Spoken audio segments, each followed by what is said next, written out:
Xin chào mọi người có khỏe không? Hôm nay em làm cái video em sẽ chia sẻ với mọi người một cái sản phẩm này dùng rất là tốt, có thể dùng được cho người lớn, con nít và người già ha. Thì đây cái sản phẩm này nó gọi là Filter Free Cool Mix Humidifier Low Maintenance Visible Cool Mix Temporary Relief from Cold and Congestion for better breathing and more comfortable sleep ha. Thì đây cái sản phẩm này á, nó cực kỳ tốt nha mọi người, dùng cho em bé mà khi mà em bé nó bị dry nose, nó bị allergies hay là nó bị ho sổ mũi gì dùng cực kỳ tốt thì mình đã lấy rồi. Bây giờ mình sẽ show mọi người coi cái humidifier đó nó như thế nào ha. Thì đây là cái humidifier, mọi người thấy không? Cái này á, nó là cái top, còn cái này nó là bottom.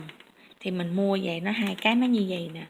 Mình chỉ cần lấy nó ra rồi mình setup nó lên, mình đổ nước rồi mình gắn nó vào đây thôi. Ok, thì hai cái này, một cái là cái top, một cái là cái bottom ha.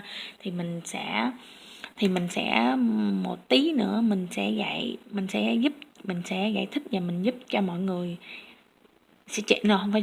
mình sẽ chỉ cho mọi người cái cách sử dụng như thế nào mà làm sao nó lại tốt. Ok, thì á, và trước khi mình sẽ chỉ cho mọi người cách sử dụng mình trước khi nó tốt thì cho mình nói thêm nữa là ok, là cái sản phẩm này á, là khi mà mình dùng á, mình để trên đầu nằm của em bé far away 12 inch, là khi mà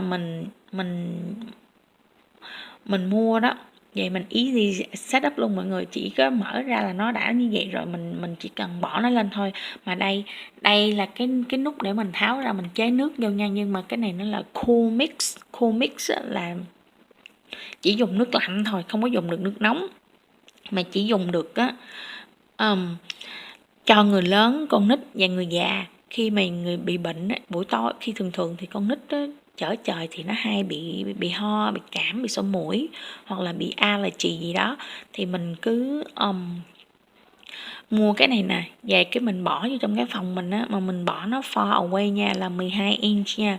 Xong rồi cái đầu mình turn nó on, đừng để cho cái hơi, nó gọi cái này là humidifier, là cái air đó, mình chỉ thở cái air thôi, là từ cái hơi nước ở trong cái bình này nó ra. Ok, là tại vì cái immune system của em bé mình á, nó weak hơn, nó yếu hơn là người lớn mình thì mình có sức đề kháng mạnh, còn con nít á thì nó bị dry nose nhiều lắm, bị ho sổ mũi hoài. Con của mình á là bị sổ mũi với lại ho all the time luôn, bị hoài. Mình dùng cái này từ khi nó mới sanh ra, buổi tối nó ngủ cực kỳ ngon.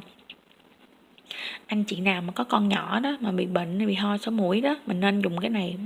Mình recommend là mọi người nên dùng cái này đi. Tại vì á, mình dùng cái này cho con mình tối nó có một giấc ngủ ngon, mình lại không cần phải thức. Mình thấy dụ sáng mình có đi làm, mình không cần phải thức với nó ngủ được ngon thì mình cũng ngủ được ngon.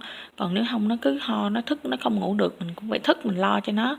Ok, vậy cho nên hôm nay em mới là làm cái video này để mà em chia sẻ cái kinh nghiệm của em với mọi người, để mọi người nào mà có con nhỏ hay người lớn hay người già gì đó mình có thể dùng.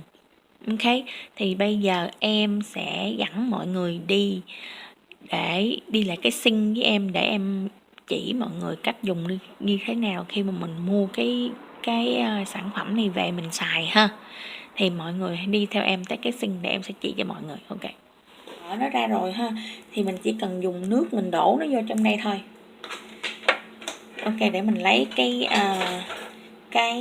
ly, mình lấy cái ly ha, mình múc nước mình đổ nó vô trong đây cho mọi người coi cách sử dụng như thế nào. Sau khi mà mình dùng nước mình đổ nó vô xong á, thì mình sẽ ghim điện vô cho mọi người coi nó mình xài như thế nào ha. Nhất mình đổ bằng nước lạnh nha mọi người, đó mình đổ nó vô nè, nước lạnh đó mọi người thấy không đó.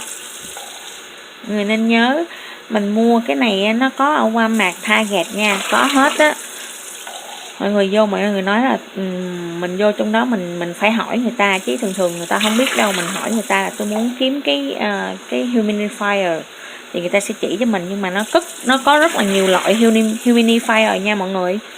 Nó có một cái thì mình có thể dùng bằng filter, có thể là mình dùng bằng cái filter, có nghĩa là filter á, là khi mình mua về mình phải mua cái filter riêng của nó để mình bỏ vô thì nó mới work. Còn cái này mình mua thì cái này mình lựa, mình mua cho con mình á, thì mình không cần phải mua cái filter, tại vì á, mình mua cái filter riêng đó nó cực kỳ tốn tiền nha mọi người. Một cái filter đó riêng như vậy cũng 6-7 đồng, 7-8 đồng gì đó, cho nên mình không cần phải mua, mình chỉ mua cái không cần có cái filter đâu, để mình đỡ phải tốn tiền mua cái filter riêng. Ok, thì xong rồi, bây giờ mình đã đổ nước vô đây xong rồi mọi người thấy không.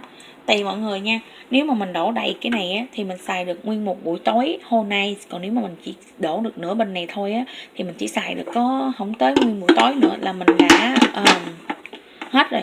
Thì á, mà nếu như mà trước khi mà mình gắn vô phòng, mình phải siết cái này cho nó chặt, cho nó cứng lại nha.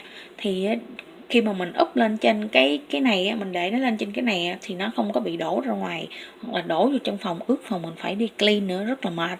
Ok, thì mình phải siết cho cái này cho nó cứng lại. Thì bây giờ á, mình sẽ úp cái này vô trong cái đó cho mọi người coi ha. Trong đấy mọi người thấy nó là như thế này. Khi mà mình úp cái đó xuống thì nó sẽ trở thành như thế này, mọi người thấy không. Nó nước như thế này. Thì em sẽ chỉ cho mọi người, ở đây nó có một cái hole, một cái spot, mở nó ra. Trong đây mọi người thấy cái miếng gì trắng trắng không? Thì cái miếng trắng trắng này là nó gọi là cái pass, cái cool pass. Cái này em đã dùng rồi, cho nên giờ em chỉ cần setup nó, mình bỏ vô trong đó, xong rồi mình đậy nó lại. Ok, mình phải đậy cho nó ok, cho nó work rồi. Thì bây giờ em sẽ chỉ cho mọi người cách sử dụng như thế nào, để cho mọi người biết là em nói phải cho nó đúng, chứ nói không có đúng nó sai info không có được. Ok, để em sẽ chỉ cho mọi người đây. Ok, đợi em một chút. Ok, bây giờ em turn on cho mọi người nha. Đó, mọi người có thấy không? Mọi người có thấy cái air nó coming out không? Cái không khí nó coming out cực kỳ mát lạnh luôn, mát mà lại thơm nữa. Tại vì ở dưới cái spot hồi nãy mà em chỉ cho mọi người, nó có cái miếng pad đó, nó là cái cool trong đó, cool mix trong đó đó, mà mình lấy lên rồi xong nó ra cực kỳ mát luôn nè mọi người. Thấy không? Chỗ này nè ha, nó ra cái hơi cực kỳ mát, nó giống như là steam, giống như mình đi thể thao mà trong phòng đó nó có cái steaming room vậy đó, steam vậy. Nhưng mà mình dùng cái này là phải đóng cửa sổ lại nha. Em nói mọi người là phải đóng cửa sổ lại, tại vì mình đóng cửa sổ lại mình mới giữ được cái hơi ở trong đó. Còn nếu mà mình không đóng cửa sổ, mình để nhiêu nó cũng không có quất đâu, cái hơi nó bay ra ngoài hết à. Ok, thì đó, thì em chỉ cần special cái này á, em nói lại cái này special là cho con nít dùng là tốt nhất nha, hoặc người lớn bị ho hay bị cảm gì cũng xài được hết. Mà cái này ở chợ nào cũng có bán hết. Việt Nam thì em không biết có bán không, nhưng mà Việt Nam á, có nhiều con nít dùng cái này cũng rất là tốt. Việt Nam nên mua cái này dùng. Tại vì á, những người Việt mình bên Việt Nam có con á, mình mua cái này mình dùng. Thì em không biết ở bên siêu thị bên Việt Nam có bán em thì em không biết. Nhưng mà cái này nó gọi là humidifier nha mọi người. Humidifier, cái hiệu nó là cái hiệu Vic nha, cái hiệu Vic là cái hiệu tốt nhất nha. Còn mấy cái hiệu khác thì em không biết, tại vì hồi đó em chỉ xài hiệu Vic là em thấy tốt nhất, cho nên em chia sẻ với mọi người. Còn em chưa bao giờ thấy cái hiệu nào, chưa bao giờ thấy cái humidifier nào mà không có làm từ cái company của hiệu Vic hết. Thì cái video này khá là dài rồi. Nếu mà mọi người thấy video này hữu ích thì hãy nhấn nút subscribe, chia sẻ, like cho em, để em có động lực em làm video mới nữa, để cho mọi người. Mình đừng quên nhấn cái chuông nhé mọi người. Chúc mọi người có một ngày weekend vui vẻ. Bye bye.